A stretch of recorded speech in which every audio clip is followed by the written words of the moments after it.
The Camp on Blood Island wasn't just Hammer Film Productions' most controversial picture, it was a calculated 120,000 pounds exploitation of real men suffering that the Japanese government formally protested, the British Board of Film Censors nearly refused to pass, and the BBC quietly banned from television for over 2 decades.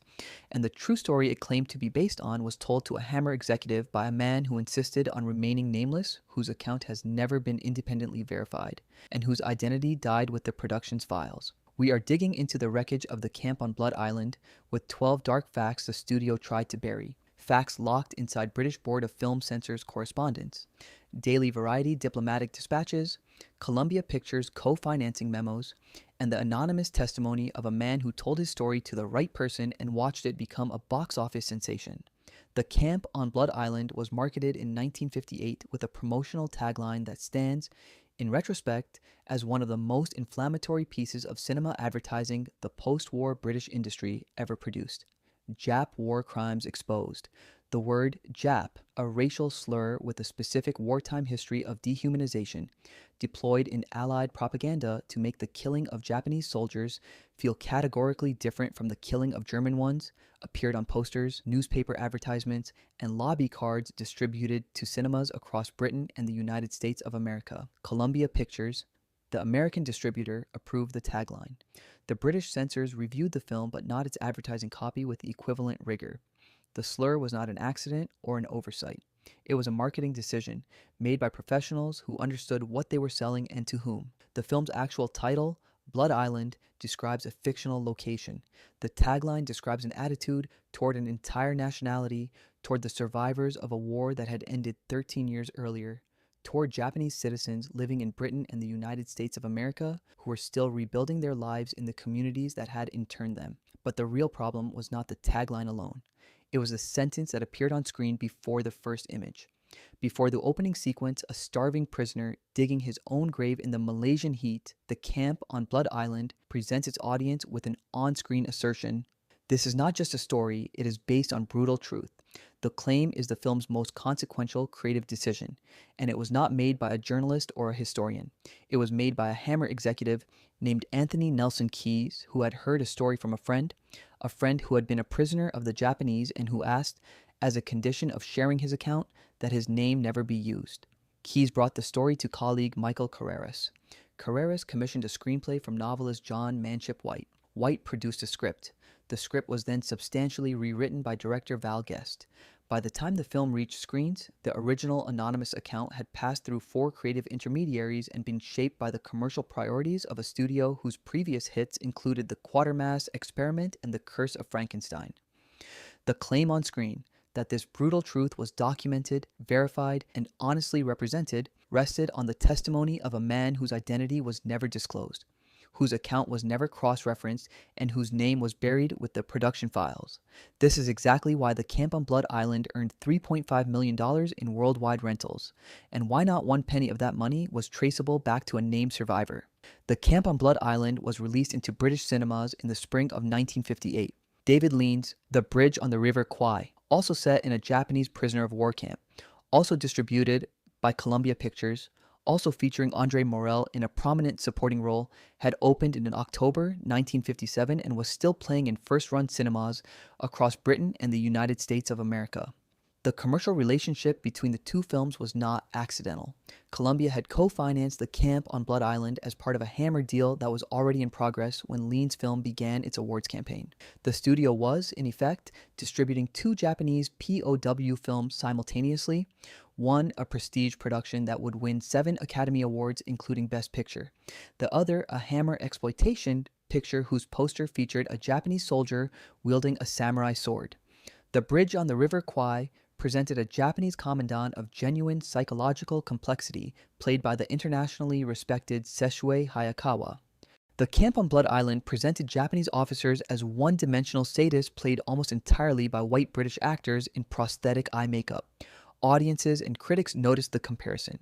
The comparison was not flattering to Hammer, but the real problem was not what Lean had made. It was what Columbia was doing with both films simultaneously, and what that arrangement revealed about the studio's relationship to the subject matter. Columbia Pictures provided 50% of the camp on Blood Island's financing under a co-production arrangement that covered multiple Hammer projects simultaneously. The deal was not philanthropic. Columbia had identified Hammer as a reliably profitable supplier of genre content for international markets, content that could be produced quickly, cheaply, and with sufficient shock value to generate the kind of press controversy that functioned as free advertising in an era before social media outrage could be precisely calibrated and targeted. The camp on Blood Island cost approximately £120,000 to produce, shot in 6 weeks at Bray Studios in Berkshire, and on location in the Surrey countryside. It was listed by Kinematograph Weekly as being in the money at the British box office for 1958 and was among the 12 most popular British pictures of the year. It earned worldwide rentals of $3,500,000, a return of nearly 30 times its production budget when adjusted through the co-financing structure. The arithmetic is not incidental. It is the argument. A studio that had simultaneously released the most decorated war film of the decade, The Bridge on the River Kwai, found that the exploitation version of the same subject matter, made at 1/30th of the cost and with none of the artistic ambition, returned a comparable proportion of its investment. The lesson this demonstrated about audience appetite for wartime atrocity material was not one that Columbia's accounting department failed to absorb. The Japanese government, as Daily Variety reported in November 1958, sent a formal diplomatic letter of protest to Columbia Pictures over the film's depiction of Japanese officers. Columbia's response to this protest is not recorded in any public-facing document. The film continued its theatrical run. This is exactly why the camp on Blood Island is inseparable from the financial architecture that produced it, and why the question of who profited from the depiction of real wartime suffering has never been seriously addressed. The role of the camp's most sadistic officer, the henchman Captain Sakamura, who executes prisoners with methodical cruelty throughout the film, was given to Marn Maitland. Maitland was not Japanese. He was Indian, born in Calcutta in 1920, a character actor whose dark coloring and angular features had made him the go-to casting choice for any role requiring what British studios of the era classified as an Oriental appearance. His career was built on this substitution. He played Egyptian, Arab, Indian, Japanese, and Chinese characters across several decades of British and Hollywood cinema, always occupying the villain's position, always providing menace that the studios did not feel required authentic cultural specificity to function. The camp on Blood Island was not unique in casting him. It was participating in a casting convention so entrenched that neither the studio nor the British Board of Film Censors nor any contemporary British reviewer considered it worth commenting on. Michael Ripper, one of Hammer's most beloved character actors, whose warm, bumbling presence brightened dozens of horror pictures, appears in the film as a Japanese guard. Ripper was from the East End of London. His Japanese characterization was sufficiently convincing for the script's purposes, which is to say it was not convincing at all. Contemporary IMDb reviewers describing his performance have noted, with varying degrees of charity, that he appeared to be laughing in several scenes. The casting of the camp on Blood Island's Japanese roles is not an isolated creative failure. It is a documented picture of what the British film industry in 1958 understood by the phrase based on brutal truth, which is to say, true enough for the purposes of box office. The British Board of Film Censors received the camp on Blood Island for review in 1958 and passed it with cuts rather than refusing it outright, a decision the BBFC's internal records suggest was contested. The film's graphic violence was unusual for a British production of the period. Prisoners were shown being machine-gunned into mass graves, beheaded as reprisals for escape attempts, and worked to physical collapse in conditions whose documentary accuracy the film's on-screen text actively claimed. The BBFC operated in 1958 under a framework that made a meaningful distinction between fictional content and content presented as factual documentation. A horror film could show violence because the audience understood the violence was invented. A documentary could show violence because the audience understood the violence had occurred. The camp on Blood Island was neither. It was a fiction that insisted on its factual basis. Placing it in a regulatory category, the BBFC found genuinely difficult to assess. The board's anxiety was not primarily about the violence in isolation. It was about the on-screen assertion. This is not just a story, it is based on brutal truth, which the censors understood was making a factual claim the production could not substantiate, used to justify a level of graphic content that fictional framing alone would not have permitted. The film passed. The claim remained on screen in every print distributed to every cinema. The documentation behind it remained anonymous, unverifiable, and legally protected by nothing except the studio's assurance that a credible man had told a credible story. But the real problem was not what the BBFC had seen, it was what it had not been shown. The camp on Blood Island depicts two adjacent camps, one for male prisoners, one for women and children. The women's camp contains Barbara Shelley, making her first appearance in a Hammer production, alongside a cast of female prisoners whose production notes acknowledge looked considerably more well-fed than their male counterparts. The discrepancy was not subtle. Male prisoners were costumed and made up to suggest genuine physical depletion, sunken cheeks, protruding collarbones, the specific visual grammar of starvation. The female prisoners arrived on screen looking, in the contemporary assessment of multiple reviewers, far too glamorous for their circumstances. The production's decision to shoot the female sequences differently, with more flattering lighting, less punishing makeup, a softer visual register, reflected a commercial calculation about what audiences would accept. The film was prepared to show the full visual horror of what the war had done to men. It was not prepared to apply equivalent rigor to women. The brutality the film claimed to document was selectively documented according to what the camera was permitted to find acceptable. The subtext embedded in this decision, that the film's moral claim to truthfulness was calibrated by what the audience was comfortable seeing rather than by what had actually occurred, is the most honest thing the production inadvertently communicated. This is exactly why the camp on Blood Island is simultaneously more and less honest than its marketing claimed. No filming was done in Malaysia. The camp on Blood Island was shot entirely at Bray Studios in Berkshire, and on location in the Surrey countryside, the same Surrey countryside that Hammer would deploy across dozens of subsequent productions as a reliable substitute for any tropical, rural, or otherwise non-English location the script required. The production designer's solution to the problem of making Berkshire look like occupied Malaya was the deployment of bamboo structures, tropical vegetation props, and the specific quality of black and white cinematography that Jack Asher had developed in his Hammer horror work. A high contrast, deeply shadowed visual grammar that concealed as much as it revealed. The lake visible in several background shots of the film is Black Park in Buckinghamshire, which would go on to appear in dozens of subsequent Hammer productions as whatever body of water the script required it to be. The film's claim to documentary authenticity was set dressed in a home county studio by craftsmen who had never been within 8,000 miles of the landscape they were recreating. The Surrey countryside's performance as wartime Malaya is convincing enough to demonstrate the skill of the craftsmen involved. It is also a precise diagram of the gap between what the camp on Blood Island claimed to be and what it actually was. The novelization of The Camp on Blood Island, written by John Manship White and Val Guest from their own screenplay, became a bestseller in Britain within weeks of the film's release. The book's commercial success exceeded the film's critical reception and demonstrated that there was a reading audience for the subject matter that the cinema had only partially reached. What the novelization did not contain was any additional documentation of the anonymous survivor's account on which the production claimed to be based.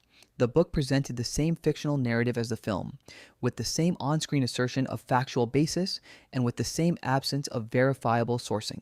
The bestseller that the film produced was a work of fiction that described itself as truth in its opening pages, reached a larger audience than the film itself, and left no public record of the man whose account had allegedly prompted the entire enterprise. The anonymous survivor, if he existed precisely as Anthony Nelson Keyes described, became invisible inside the commercial apparatus his story had generated.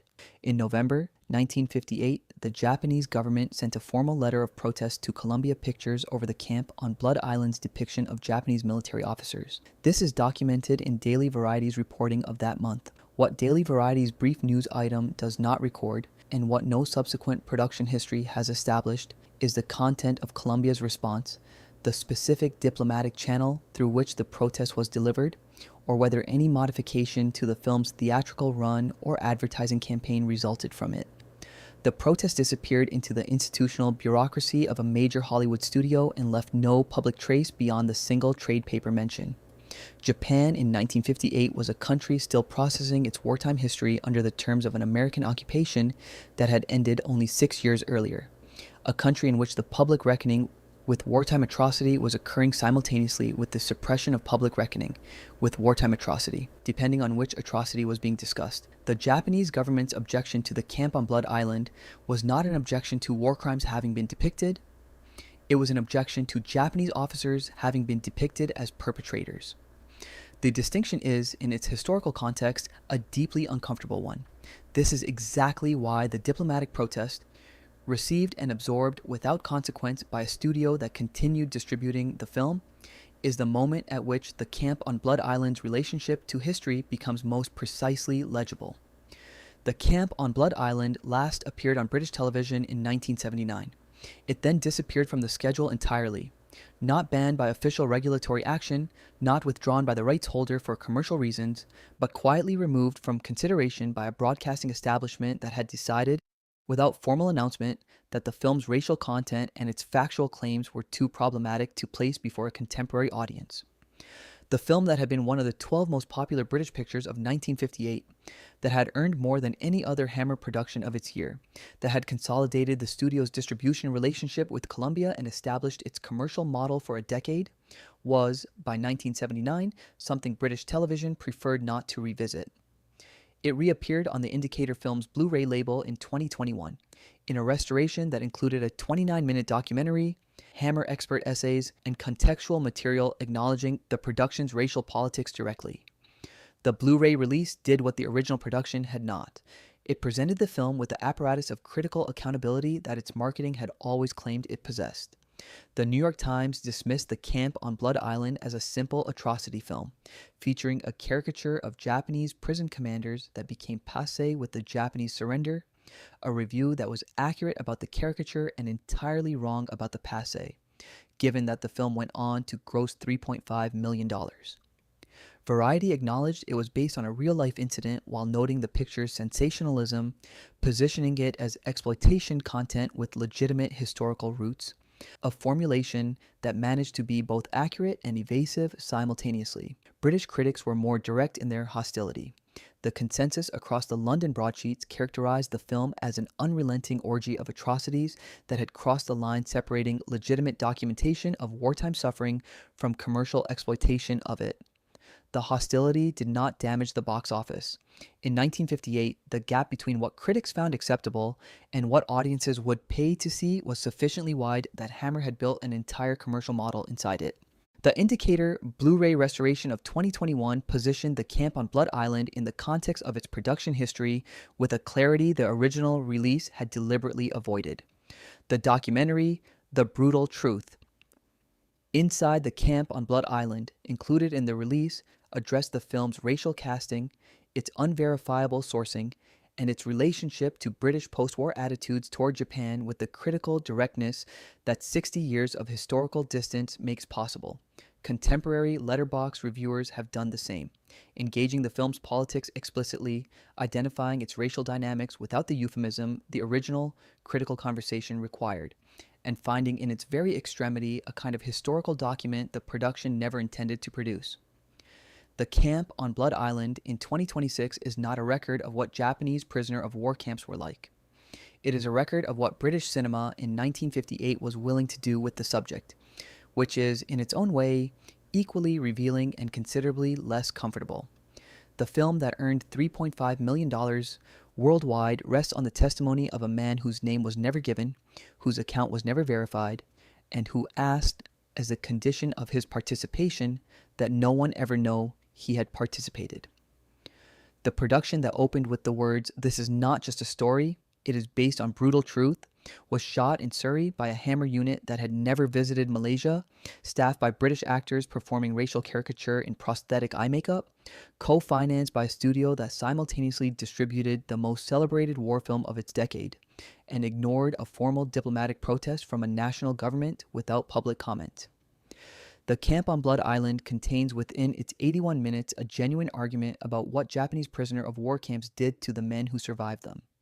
It contains it imperfectly, exploitatively, and with a racial grammar that the film has no mechanism for acknowledging or interrogating. The argument is real. The suffering was real. The men were real. The film they generated was, in the most precise sense available, a Hammer picture. The question it leaves embedded in that opening assertion, this is not just a story, it is based on brutal truth, is this: if the brutal truth required an anonymous source, a Surrey studio, white actors in Japanese makeup, a Hollywood distributor who ignored a government protest, and a marketing tagline containing a racial slur, whose truth was it, and who was it brutal to? Leave that in the comments. The claim is the point. If this investigation changed how you see the camp on Blood Island, leave a like, because there are 1,000 films built on claims they cannot substantiate that deserve the same forensic attention. And the algorithm needs to know this kind of digging matters.